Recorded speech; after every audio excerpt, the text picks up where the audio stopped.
I don't really like the feeling of talking to myself like this. Not when I'm actually focused on it, when I'm listening to the words that I'm saying. When I try to actually think about what words to say, I can never get the right ones. Because I know what I want to say, or at least I know how I want to convey it. But when I try to find the right words in the right order to put them in, it all ends up feeling more wrong than if I didn't try at all. But maybe that's how this all works, huh? Maybe I'm not supposed to find the right words right now. Maybe I just say the wrong words and get them out there and let them hang dead in the air until I can find the right ones. Like a game of hangman, except with more options. Too many goddamn options.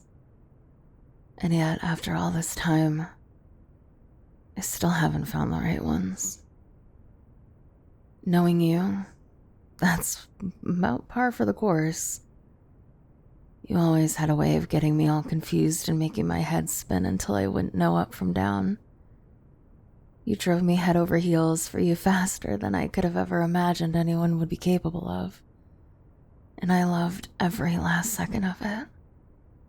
Life was a whirlwind with you. All chaos and excitement and beauty. Living life next to you was exhilarating. I adored every second of light-headed dizziness that you gave me.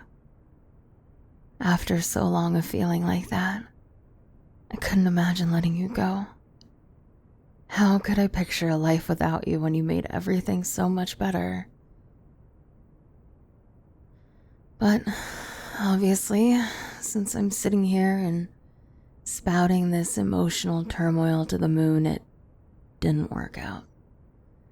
You know that, of course, but like I already said, I'm talking to the moon. So yeah, it didn't really work out.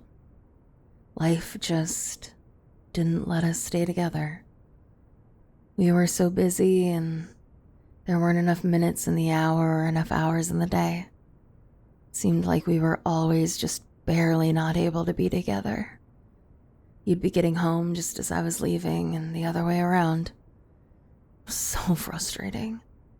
But I couldn't be mad at you. It's not like it was your fault that life and work and everything else was getting in our way. I was never really mad at you about it, but I was mad about it. But who could I blame? There was nothing I could do but scream it to the sky and get even more frustrated when the clouds just kept floating by without even answering me. As life does, it just kept getting harder and harder for us to make time for each other. It even got more difficult to keep up with calls and texts. It hurt because I knew that I wasn't trying to ignore you and you weren't trying to ignore me, but we just couldn't help it. By the end of the day, we had so little energy that we couldn't have made time for each other even if we tried. It was so painful. Because I wanted to be able to give you all of me, you know? I wanted to be there for you. I wanted to share our lives and be together. But I didn't even have enough of myself to drag to bed at night, let alone to give it to you. But I still kept trying, no matter how much it hurt, and so did you. Through all of it, we kept trying, even as it got harder.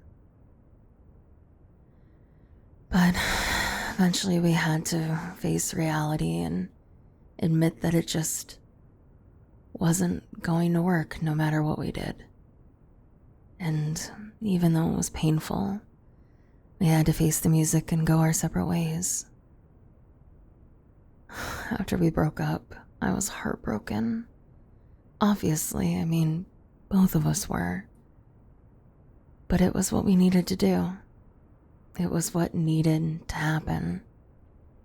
We weren't gonna last. It was time to just pull the arrow out of our ankles so we could heal. Of course, we bled and wept and ached. That was bound to happen when we were nursing our wounded hearts. But it was hard to heal, to get on with my life. When I turned and wanted you at my side, you weren't there. And I just had to live with that. It hurt at first. It hurt for a damn long time. There are some days when it still hurts, but overall, I think I'm doing pretty okay. But I wish there was some way I could tell you that even though I've moved on and I've been doing good, you will always have some part of my heart. Even if I may find someone else, you'll always have some part of my life that knows you. Is it selfish of me to hope that I'm the same for you? That I hope that you'll always have some love for me, even if it's just for what we were? It probably is. But more than anything else, I hope that you're doing well. I hope that you're happy. I hope that you've moved on and maybe that you've even found someone else. Someone who can give you more of themselves than I could. I hope they love you like you deserve. And I hope you love them back. I hope life is kinder to you than it was to us. And I hope you find the love you need to survive when it is cruel. I hope you know that I'll always love you, even if it's not in the same ways that I did before.